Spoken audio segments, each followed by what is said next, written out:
Hello my beautiful people, welcome to the next weekly general with me, Raphael from Reydiant Reality. It's an absolute pleasure to have you. Thank you so much for being here. Thank you so much for joining me.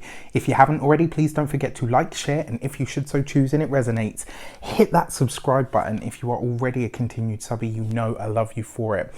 With that said, if you would like to book a personal reading with me, you can do so on the website address below.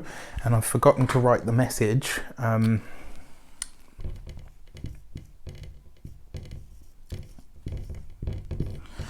Yes, that was the message this week. But before we start, I would like to bless my decks of cards with all forms of love, light, peace, prosperity, and abundance. And I pray that the messages that come through are ultimately clear and concise, and they help us all on our paths to our highest vibrational good.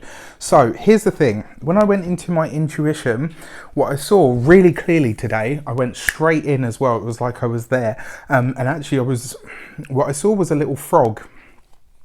And he was like multicolored, like really bright colors. I know some of them can be quite poisonous. Apparently the most exotic and beautiful looking are the most toxic. But the really interesting thing is, as soon as I saw him, it was like I was looking at the vantage point of a house, and I could sit and I was like, oh, hello little guy. And then all of a sudden I was like looking through the frog's eyes, and I was trying to get into, or rather I was already in the house, and there was like a woman with, like the old type broom, and she was like, shoo, shoo. She was like trying to bat the frog out, and I was like, why is she trying, I'm here to help.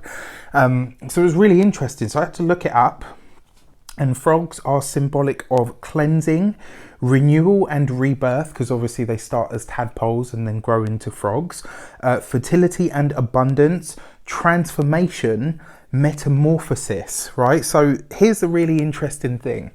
The frog was there. Sorry, I got that itchy nose thing going on again today. I absolutely hate it. It drives me mad.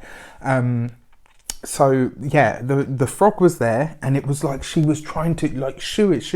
And the message that I got from that was, don't kick out your blessing before you realize what it is, right? And that was the message that I got from it, because when I went into the frog and was there as its presence or its being or its mind, I was like, I'm just here to help. Like, why is she trying to throw me out? And she was adamant on, brushing this thing out. Oh, get it out of the house. Now, let's think about this. Frogs are animals of land and water, right? So there's already that energy of earth, of grounding, but also that energy of water, which is the emotional flow, right? So there's that amphibious nature. When we talk about the cleansing aspect of it, I believe that this is all of those attributes that I found, to be associated with frogs, are trying to make their way into our lives this week. And, the message is, don't let yourself or someone else, it's like I've got someone on my nose, like it happens a lot. It's like, it's like whatever is trying to make its way into our lives this week, we might be sort of, doing the hasty thing of throwing it out or shooing it out without really taking the time to see what kind of a blessing is actually being welcomed into our lives. So this week, I want you to pay attention, to be really alert and aware to what and who shows up for you this week. If something is taking you in a new direction, ask yourself if you're supposed to go in that new direction, because if something new is coming in and we're kind of sometimes not forced, but, taken in a new direction, it's like, oh, well, that's not familiar, so no, I won't go down there. Is that you shooing the frog out? Same for if you are, with the cleansing aspect. What is it that you're trying to maybe let go of, or what is trying to be welcomed in after you've cleansed the place, and sometimes that whole aspect as well. When you cleanse something, you make it new, right? So this is the question. If you are in some respect of your life new right now, what is it that you are not allowing to come through for fear or for anxiety or whatever? Look into that. Abundance and prosperity.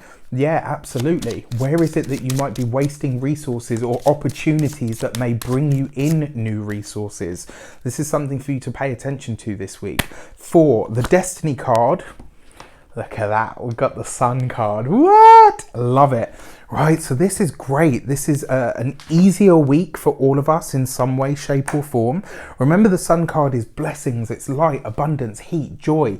It can even be travel, right? But the thing about the Sun card is sometimes it's just where the universe gives you an easy ride or a free pass of some sort. So take it while it's there, while it's good, while it's on offer. Take it, allow it to be entered into your life. Now, if this does represent, whatever the frog energy is that's trying to be welcomed into your life, take a moment, whether it is a person, whether it is an item, whether it's a new position at work, whether it is a new relationship, whatever is coming into your life this week is coming through the guise of that solar energy. So really take a moment to pay attention to whatever it is that is coming up for you, or trying to enter your life, and ask yourself, am I or someone else in my life blocking the blessing because I'm just sick? Because, let's face it, not all frogs are pretty, right? But, that's not the whole point, right? If something is being welcomed in for you, it may not come in the packaging that you would like or you expect. But are you throwing out a blessing of some sort without really thinking about it? Okay, so interestingly enough, your direction cards are the Eight of Swords and the Ace of Cups. So your Eight of Swords and your Ace of Cups, this basically says let your heart out, right? So whatever it is that's coming into your life, this is a week for you to find that spirit of openness, acceptance. I mean, how much does this echo that, right? It's crazy, absolutely amazing. So the Eight of Swords is kind of saying to you, this week, if you feel stuck, it's because you choose to feel stuck. This week, whatever it is that is showing up or trying to enter your life, it's here to help. It's here to fulfill a wish of some sort that you have already made. And this is one of the reasons as well, you need to be open, you need to be accepting, you need to be ready, willing and able to listen to whatever the universe brings you, because chances are whatever or whoever it is that's entering your life now is going to fill the gap that you said you needed to be filled, whatever that might look like. So as a direction card, what can you do to welcome in the solar blessings or your little frog? The Eight of Swords, free yourself wherever it is that you're telling yourself you're underneath somebody else's rule, dictatorship or anything like that. Whatever it is that you feel bound by, this is a week for you to take your power back and release yourself from whatever it is that's holding you captive, whatever that may be. Then with the Ace of Cups, how do you use the power of your heart?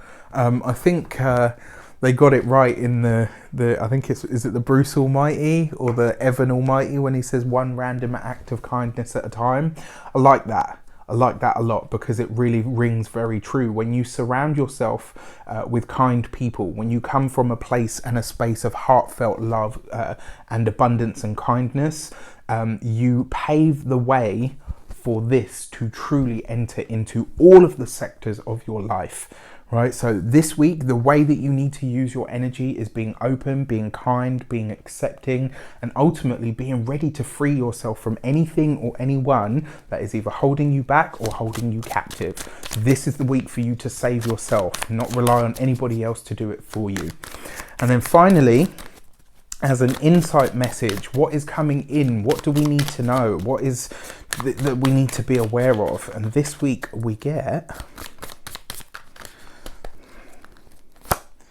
the Seven of Cups, right? So no matter how confused you might feel about what or who is entering your life, you need to exercise the energy and the power of trust. That is a big thing, right? A lot of people, one of the things that they forget about the whole manifestation phenomena, about law of attraction and all the rest of it, they do the vision boards, they do the visualization, they do all of that work, but there's no trust at the underlying foundational level. And if that is the case, no matter how confused you are by it, you can still trust that the universe is bringing you what and who you need, that it's all shaping up for you in the right way. You can be confused about it and still do the work anyway, right? But this is the thing. This is a week for you to cultivate that trust between you and the universe and whatever it is that's coming up for you. I love this card actually here because look, right? So you've got the butterfly, you've got the little sylphs in the air, and she doesn't look as confused as the one on the, let's say, the Rider-Waite deck. This is actually a beautiful deck. I love it. But it does kind of suggest to me that this week it may not make sense. The messages, the insights, the people, the, you know, whatever or whoever it is that shows up to fill a gap or fill a need, it might not make sense. It might not fit on paper. It might not be exactly what you asked for in the packaging that you would like it, but it is there for a reason. So don't get your broom out and shoo it out of the house. Welcome it in, let it unpack, let it unfold, and let it get to work and do whatever it's meant to do in your life for you and everybody that you love and care about. Have a fantastic week. I wish you all an abundance of love, light, peace, prosperity, and abundance itself. Go be awesome. I love you loads. Take care, and I'll see you soon.